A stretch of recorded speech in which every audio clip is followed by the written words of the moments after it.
The Warriors' summer of uncertainty starts with Steve Kerr. Open extended reactions. Stephen Curry's warm-up routine has always been worth the price of admission. It is a ridiculous, but deliberate, mix of dribbling and shooting antics that could seem unserious if it were anyone but Curry performing them. With earbuds in and longtime assistant coach Bruce Fraser running him through, Curry entertains himself and the gallery that shows up to watch him every night.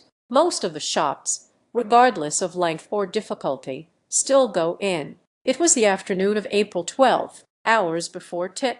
Curry took to his proceedings at Intuit Dome in Los Angeles before the final game of the regular season against the Los Angeles Clippers. It was a meaningless contest, with the Golden State Warriors already locked into 10th place in the Western Conference. Curry was just a week into his return after missing 27 games with knee pain that had lingered far longer than anyone, including him, had anticipated. On the floor, the moonshots and 30-footers, those that for years had energized him and the team, this time seemed to be doing the opposite. At one point Curry was breathing so hard he paused to wipe sweat off his brow and catch his breath. Then, without warning, Curry broke into a dance just outside the right elbow. It was more than a shimmy, but less than a twerk. He smiled. Then, Curry spotted injured forward Jimmy Butler walking to the court and zipped the ball over to him. Butler's right knee, still wrapped tightly with a brace after surgery to repair a torn ACL in early February, caught the pass out by the three-point line. The shot was on target. The arc was good. For a half-second it seemed like it might go in. But like so much in this star-crossed Warriors season, that finally came to an end Friday night with a loss to the Phoenix Suns in the play-in tournament. The shot fell well short of the basket. It was an air ball. Curry and Butler doubled over in laughter.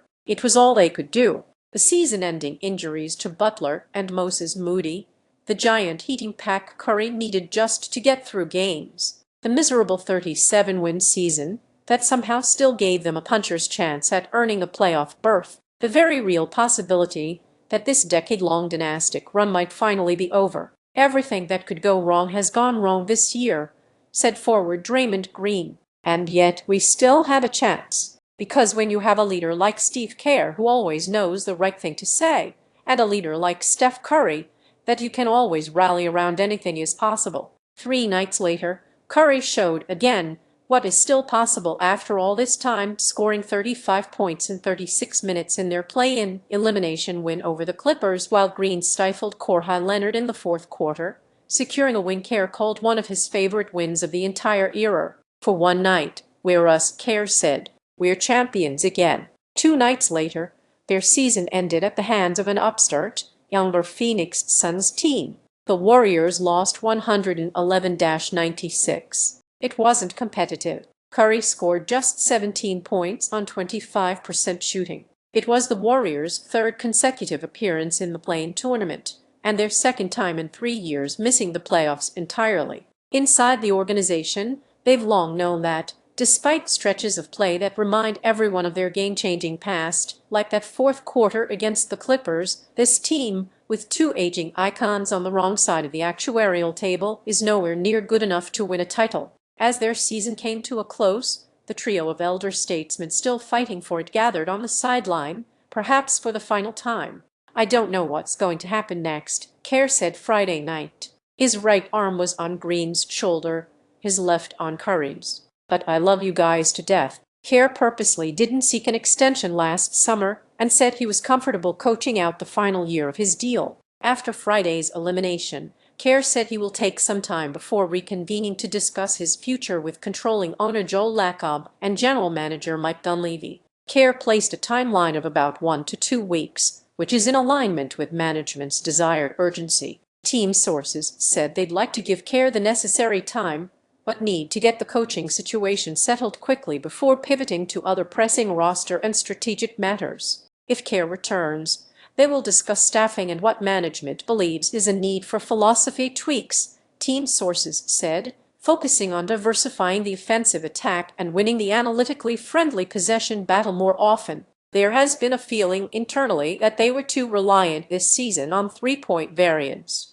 Those aside, there's also overarching organizational disappointment about the 13-15 start, when the Warriors were healthy, the late game inconsistencies, the incessant turnover problem, and the fact that they won only 37 games in a season in which one-third of the league was tanking. We didn't find it earlier in the season, Kerr said Friday night. We were blowing some games we should have closed out. I could have done a better job. But when Jimmy got hurt, it felt like we were finding it. After their inauspicious start, they'd won 12 of their next 16 games. Still, the charge had barely moved them in the Western Conference standings, going from no. 9 to no. 8. If Kerr departs, the front office is expected to open up a wider search that would include several external candidates, perhaps even exploring the college ranks, though there has been an acknowledgement about the complications of delivering Curry, Green, and Butler, an inexperienced head coach, in their final years, team sources said. But a Kerr exit could also signal the start of a much deeper, sweeping shift. That path has been described by several team sources as an organizational reset and could lead to further notable changes to the roster and coaching staff. The contracts of many of Kerr's current assistant coaches are expiring, and one of his trusted front-of-the-bench voices, Chris DeMarco, already left to take the New York Liberty head coaching position.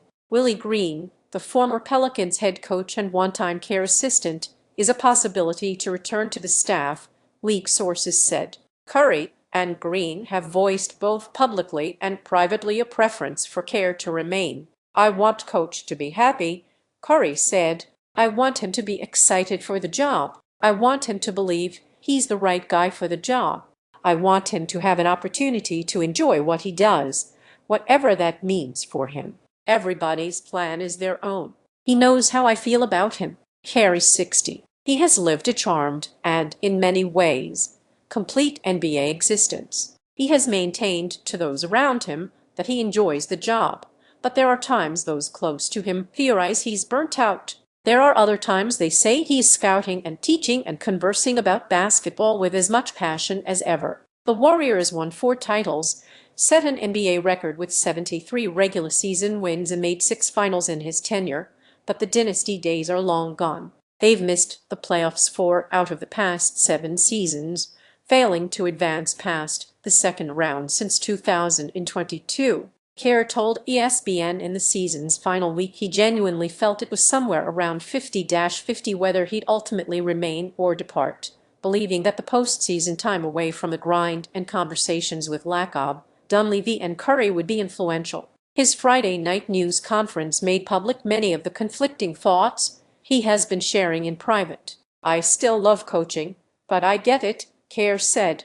These jobs all have an expiration date. There is a run that happens, and when the run ends, sometimes it's time for new blood and new ideas. More than anything, team sources said, Lacob will want to hear Kerr express a hunger to continue executing the nitty-gritty details of the daily job, not a reluctant acceptance that he should continue coaching purely out of loyalty to Green and Curry and the sentimentality of riding out this era. That's why, if Kerr decides he wants to return, there's a desire from management for him to sign a multi-year deal, team sources said, instead of setting up a last dance farewell tour that would feel more about emotion and nostalgia than wins. On the management side, the Warriors are committed to Dunleavy, and he remains committed to them, despite external noise about Chicago's front office vacancies. Dunleavy quietly signed an extension in recent months, team sources said, and has multiple years left on his deal. There's an internal belief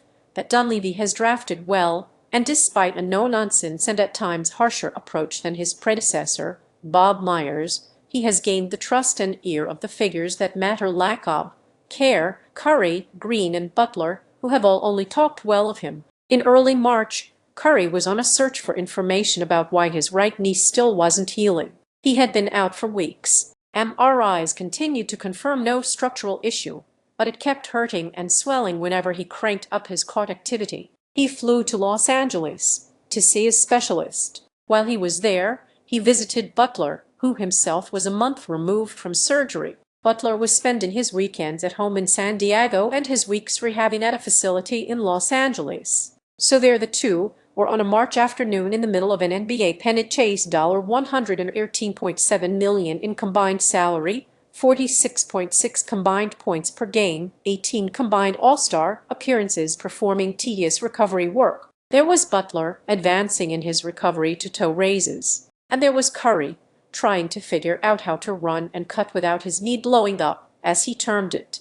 This, those in the facility said, was a dark yet poetic encapsulation of a season and perhaps an era fading from view, while the two increasingly close friends Butler, 36, and Curry, 38, commiserated about the physical challenges ahead.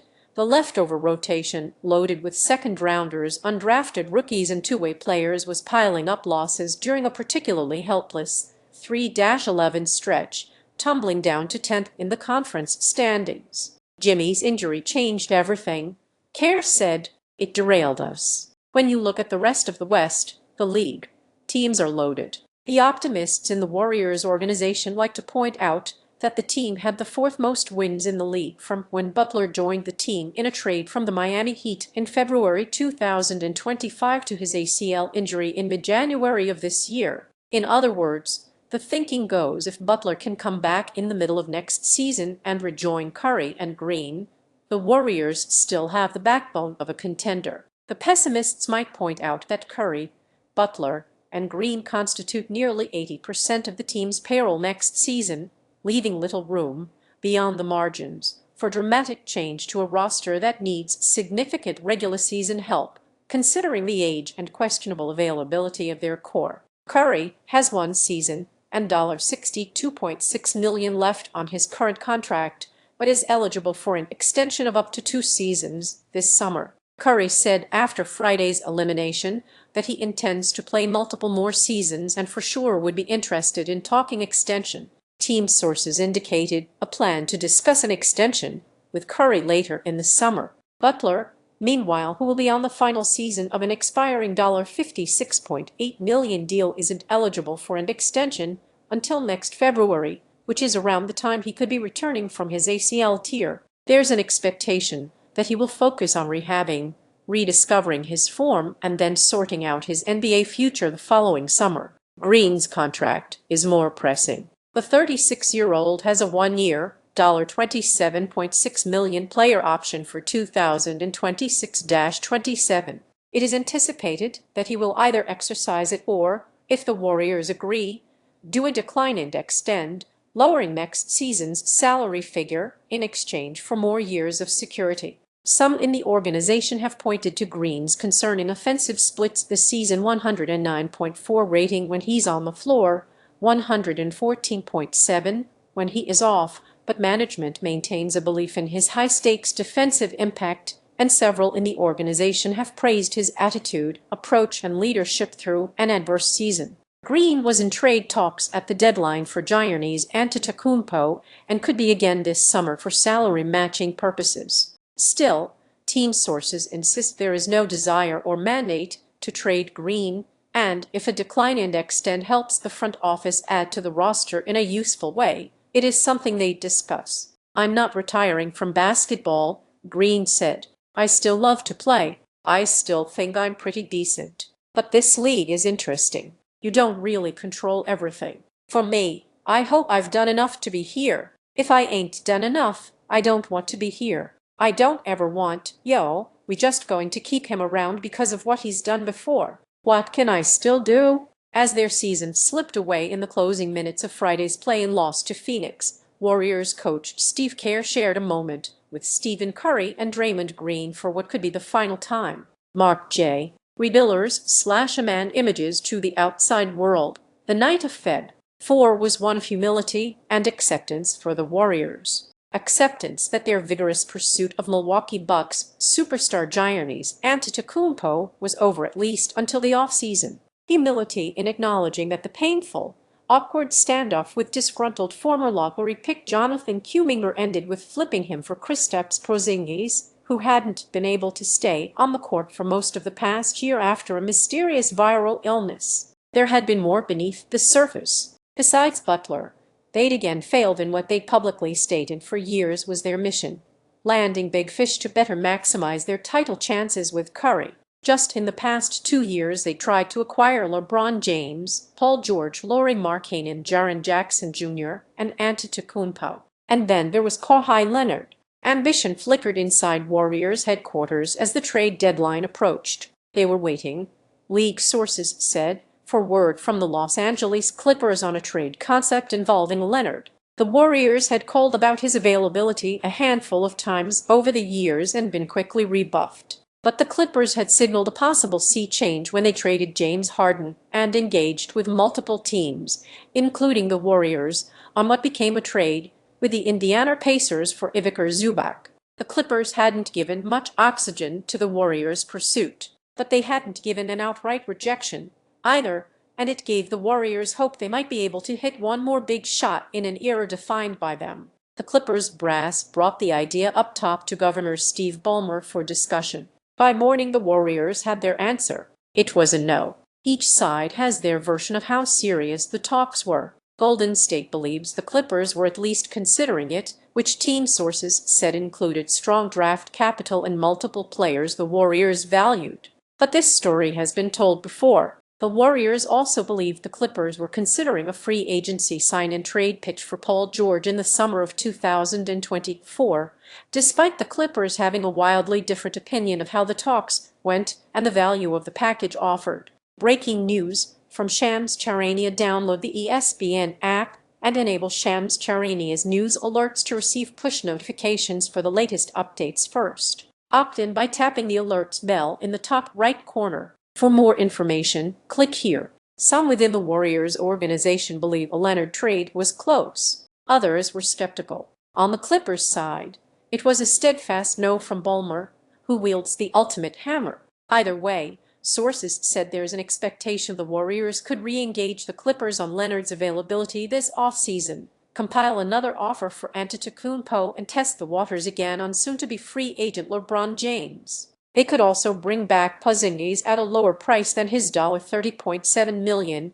expiring contract, or negotiate a way to use him as a building block in a sign-and trade for another big name. What is perhaps more relevant to their transformation is lottery night. This turbulent season delivered them the 11th best odds, giving them a 9.4% chance of jumping up in the top 4 of a loaded draft and a 77.6% chance of remaining 11th, where there should still be plenty of talent available. Lottery luck isn't typically the plotted path for a team in its contention window. It's preserved for those in the growth stages of a rebuild. But that is the Warriors' current reality. In the late stages of Curry's career, they are in the construction zone, rebuilding while employing a franchise legend. One league source compared it to Kobe Bryant's final seasons with the Lakers. "I've only been in one locker room for the last 17 years, Curry said. "Before you win the title, you're building the foundation for what a championship team looks like, even though you have no idea what that really meant. Then you accomplish it. Then everything else is based off of that. It's been that way since 2015. I think we can reshake the narrative, knowing in the back of our mind that a championship is the ultimate goal. But we have to get back to the basics of what makes a good basketball team, a competitive basketball team every single night.